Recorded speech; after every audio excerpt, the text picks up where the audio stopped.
మేము తీసుకొచ్చినాం. మేము సంపాదించినంత ఖర్చు పెట్టి విలాసవంతమైన జీవితం గడపడానికి మోడీ కేసీఆర్ ప్రయత్నం చేసిండ్రు. ఐటీఐఆర్ కారిడార్ మేము ఇచ్చినాం, మోడీ కేసీఆర్ కలిసి రద్దు చేసి. ఐటీఐఆర్ కారిడార్ వస్తే కొన్ని లక్షల ఉద్యోగాలు ఐటీ రంగంలో వస్తుంది. ఈరోజు ఐటీ సంస్థలు రాబట్టే కదా, ఔటర్ రింగ్ రోడ్ ఉండబట్టే కదా, అంతర్జాతీయ ఎయిర్పోర్ట్ ఉండబట్టే కదా, ఫార్మా కంపెనీలు ఉండబట్టే కదా ఇవాళ హైదరాబాద్ నగరం ప్రపంచ స్థాయి నగరంగా మారింది. ఔటర్ రింగ్ రోడ్ అమ్ముకొని పోలేదా మీ కళ్ళ ముందలే 7,500 కోట్లకు? ఎవడైనా తలకాయ ఉన్నోడు, తలకాయలో గుజ్జున్నోడు ఎవడన్నా శాశ్వతంగా ఒక ఆస్తిని అమ్మేసుకొని వెళ్ళిపోతాడా? 160 కిలోమీటర్ల ఔటర్ రింగ్ రోడ్ ఆనాడు ఎంత కష్టపడి కట్టిరు. భూసేకరణ సమస్యలు, టెక్నాలజీ పూర్తిగా లేనప్పుడు కేవలం 2,000 కోట్లు ఖర్చు పెడితే పూర్తిగా ఎస్ఎల్బీసీని కూడా నిర్వీర్యం చేసి నల్గొండ ఫ్లోరైడ్ భూతానికి కారణం కేసీఆర్ మోడీ ఇద్దరు. ఇవాళ మేము పూర్తి చేయడానికి పోతే శాపనార్థాలు పెడుతున్నారు. పిల్లి శాపనార్థాలు కుట్టి తెగిపడుతుందా? ఒక ప్రమాదం జరిగింది, అన్యాయంగా కార్మికులు చనిపోయినారు, వాళ్ళని ఆదుకోవాలా? బాధ కంటే పైశాచిక ఆనందం. పిల్లలు చచ్చిపోతే పైశాచిక ఆనందం, స్కూల్లో ఫుడ్ పాయిజన్ అయిపోతే ఇట్లా తలుపులు మూసుకొని బాగా మాడుతున్నారు, డ్యాన్సులు చేస్తారు. అబ్బాయి ఈరోజు ఇద్దరు ముగ్గురు చచ్చిపోయేటట్టు ఒక పైశాచిక ఆనందంతో ఈరోజు ప్రతిపక్ష పాత్ర పోషిస్తారు. ఏంది విష సంస్కృతి? ఎప్పుడైనా ప్రతిపక్షాలు ఇట్లా ఉండేనా? 10 ఏళ్ళు చంద్రబాబు నాయుడు గారు ఉన్నప్పుడు రాజశేఖర రెడ్డి గారు ప్రతిపక్షంలో ఉన్నారు, 10 ఏళ్ళు రాజశేఖర రెడ్డి గారు ఉన్నప్పుడు చంద్రబాబు నాయుడు గారు ప్రతిపక్షంలో ఉన్నారు, 10 ఏళ్ళు చంద్రశేఖరరావు గారు ఉన్నప్పుడు జానారెడ్డి, బట్టి విక్రమార్క గారు ప్రతిపక్షంలో ఉన్నారు. కానీ ఈ పైశాచిక ఆనందం, వికృతమైన చేష్టలు, ఏది పడితే అది మాట్లాడడం ఎప్పుడైనా జరిగిందా? మేము వచ్చినామో రాలేదో, అసలు కూర్చున్నామో లేదో, అంత భరించలేని తనమేంది? స్వతంత్రం వచ్చినప్పుడు కూడా రాజులు ఇట్లనే ఆలోచన చేశారు. పేదోళ్ళు, ఎస్సీ ఎస్టీ రిజర్వేషన్ల ఎమ్మెల్యేలు ఎంపీలు అయిపోతే జమీందారులు, జాగీర్దారులు అసలు వీళ్ళేంది, వీళ్ళు ఎమ్మెల్యేలేంది, వీళ్ళు అసలు కుర్చీలో కూర్చుంటారా? Same now they are repeating same culture. అంత అసహనం ఎందుకు కేటీఆర్ గారికి, హరీష్ గారికి?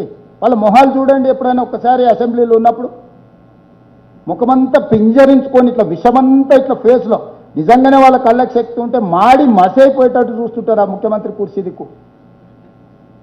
అసలు ఏంది మీ తాత ముత్తాతల జాగీర్ రాదేమన్నా? జాగీర్ అయినా కూడా పోతుంది. ఊర్లలో మాకు బొచ్చడు భూములు ఉండే పోయినాయి. సీలింగ్ యాక్ట్ వచ్చినప్పుడు ఇటు చాలా మంది భూములు కోల్పోయిన వాళ్ళు చాలా మంది. 4 రోజులు అయినాక మనసు కుదిరితే చేసుకుంటాము. అసలు ఏంది ఆ పైశాచిక ఆనందము? ఏంది వాళ్ళ విపరీతమైన ధోరణి? జూబ్లీహిల్స్ ఉప ఎన్నికల గురించి ఇక్కడ చెత్త ఉంది, అక్కడ మోరుంది, ఇక్కడ మురుకుంది అంటాడు. మున్సిపల్ మంత్రి నువ్వే కదా స్వామి. 3 సార్లు మీ ఎమ్మెల్యేనే కదా అక్కడ నుంచి, 3 సార్లు కిషన్ రెడ్డి బీజేపీ పార్టీ కదా ఎంపీ. మాకెన్నడ అవకాశం వచ్చింది? Councillor, corporator, MLA, MLC, MP, కేంద్ర మంత్రి, రాష్ట్ర మంత్రి, అన్ని మంత్రులు మీరు ఇద్దరే ఉంటారు, తోడు దొంగలు. దానికి కారణం మీరే కదా. మా ప్రాతినిధ్యమే లేదు అక్కడ. ఆ సమస్యకు మమ్మల్ని ఎట్లా జవాబు చెప్పంటాడు కేటీఆర్.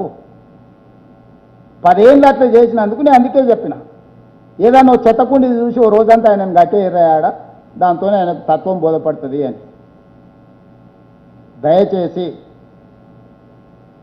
ప్రజలు, మీడియా మిత్రులకు నా విజ్ఞప్తి ఒకటే, ఇది ప్రజాపాలన, ప్రజలకు అందుబాటులో ఉండే పాలన, ప్రజలు మా దృష్టికి తెచ్చిన సమస్యలను పరిష్కరించే పాలన. అన్ని సమస్యలు ఓవర్నైట్గా పరిష్కారం అయితే దేశంలోనే సమస్యలు ఉండకపోనేమో. విడతల వారీగా, ప్రాధాన్యత వారీగా సమస్యలను పరిష్కరించే బాధ్యత మేము తీసుకుంటాము. అది విద్య కావచ్చు, వైద్యం కావచ్చు, మహిళలు కావచ్చు, రైతులు కావచ్చు, విద్యార్థులు కావచ్చు, నిరుద్యోగ యువకులు కావచ్చు, అమరవీరుల కుటుంబాలు కావచ్చు, తెలంగాణ ముఖ్యంగా సాంస్కృతిక తెలంగాణ కవులు, గాయకులు, కళాకారులను ఆదుకునే విధానం కావచ్చు, పోరాటాలు కావచ్చు.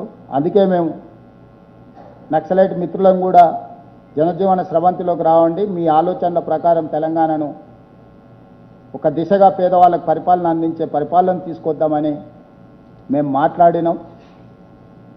ఇవాళ నేను ఒకటే మాట అడగదలుచుకున్నా, ఎవరిది అగ్రికల్చర్, ఎవరిది డ్రగ్స్ కల్చర్ మీరు నిర్ణయించుకోండి.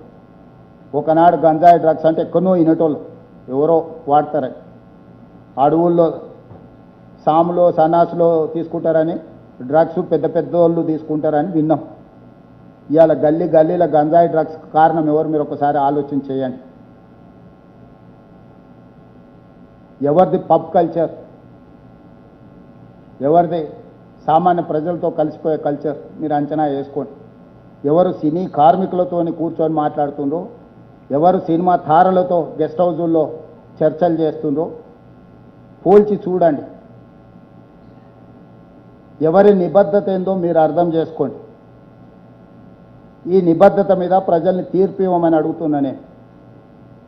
ఈ గ్రేటర్ హైదరాబాద్లో కంటోన్మెంట్ ఒకే ఒక సీటు ఉప ఎన్నికల్లో గెలిచినాం. 30 సంవత్సరాల నుంచి పెండింగ్ ఉన్న కంటోన్మెంట్ షామీర్పేట ఎలివేటెడ్ కారిడార్కు డిఫెన్స్ భూములు, కంటోన్మెంట్ మేడ్చల్ ఎలివేటెడ్ కారిడార్కి డిఫెన్స్ నుంచి భూములను నేను సాధించుకొచ్చి పనులు ప్రారంభించిన. 5,000 కోట్ల రూపాయల నిధులు వాటికే ఇచ్చిన. కంటోన్మెంట్లో తాగునీటి సమస్యకు పరిష్కారం చూపించిన. గ్రేటర్ హైదరాబాదులో నాకు ప్రతినిధులు లేరు, ఓల్డ్ సిటీలు ఉన్నందుకు సహకరిస్తే గౌలిగూడ నుంచి చాంద్రాయణగుట్టకు మెట్రో విస్తరణ పనులు ప్రారంభించిన. కొన్ని వేల కోట్ల రూపాయలు రోడ్లకు ఇచ్చిన, అండర్ గ్రౌండ్ డ్రైనేజ్కి ఇచ్చిన. మిరాలన్ ట్యాంకు మీద సస్పెన్షన్ బ్రిడ్జ్ తీగల వంతెన ఈరోజు 500 కోట్లతో పనులు ప్రారంభమైనవి.